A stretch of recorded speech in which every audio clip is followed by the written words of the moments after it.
दोस्तों, RD coaching classes में आपका स्वागत है।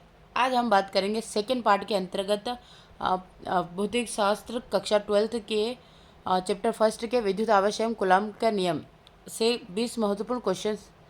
पिछले लेक्चर में हमने 10 क्वेश्चंस को देखे थे और कुछ न्यूमेरिकल्स भी करे थे जो आपकी बोर्ड एग्जाम के लिए इम्पोर्टेंट है। आज हम बात करेंगे 20 क्वेश्चन की।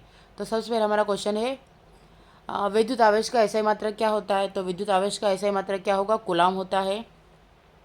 इलेक्ट्रॉन पर आवेश की बात करें तो -1.6 इंटू 10⁻⁻19 कूलॉम होता है। फिर नेक्स्ट क्वेश्चन है प्रोटॉन पर आवेश होता है तो +1.6 इंटू 10⁻⁻19 कूलॉम होता है। आपको सिर्फ यहाँ पे प्लस माइनस चेंज करना है इलेक्ट्रॉन प्रोटॉन में, बाकी सेम टू सेम वैल्यू रहेगी। फिर आ जाता है समान आवेश एक दूसरे को, तो समान आवेश एक दूसरे को आकर्षित करते हैं या प्रतिकर्षित करते हैं। तो प्रतिकर्षित करते हैं। क्यों करते हैं?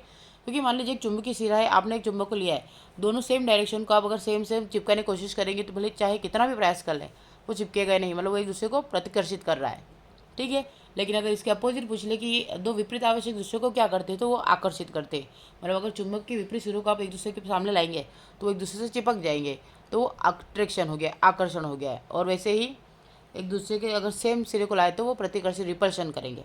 तो समान आवेश एक दूसरे को प्रतिकर्षित करते हैं, रिपल करते हैं। असमान आवेश एक दूसरे को आकर्षित करते हैं। देखो जस्ट अभी आई गया क्वेश्चन। फिर नेक्स्ट कर कूलॉम का नियम किसने दिया था? तो कूलॉम का नियम कूलॉम ने दिया था। निर्वात जो निर्वात होता है उसमें कूलॉम नियतांक के का मान कितना होता है? तो 9 × 10⁹ न्यूटन मीटर स्क्वायर प्रति कूलॉम स्क्वायर होता है। कूलॉम बल किस राशि के व्युत्क्रमानुपाती होता है? तो दूरी के वर्ग के व्युत्क्रमानुपाती होता है कूलॉम।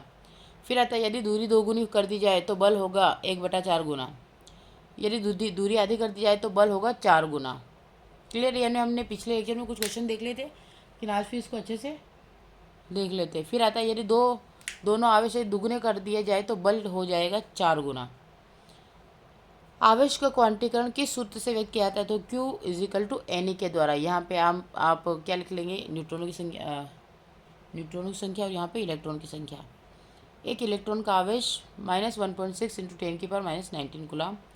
चालक में मुक्त इलेक्ट्रॉनों की संख्या कितनी होती है? तो अधिक होती है, ठीक है। चालक में मुक्त इलेक्ट्रॉन संख्या अधिक होती है। कुचालक में मुक्त इलेक्ट्रॉन होते हैं तो कुचालक में बहुत कम मुक्त इलेक्ट्रॉन होते हैं।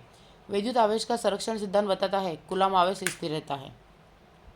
फिर धनात्मक आवेश की इकाई कूलॉम है। फिर आता है कूलॉम बल किस प्रकार का बल है? तो विद्युत स्थैतिक बल है, विद्युत स्थैतिक बल है। दो आवेशों के बीच बल किस माध्यम में अधिक होता है? तो निर्वात में। और कूलॉम का नियम लागू होता है तो केवल बिंदु आवेशों पर, इसके अतिरिक्त किसी पर नहीं होता है। तो कहाँ होता है? केवल बिंदु आवेशों पर कूलॉम का नियम लागू होता है। Thank you for watching.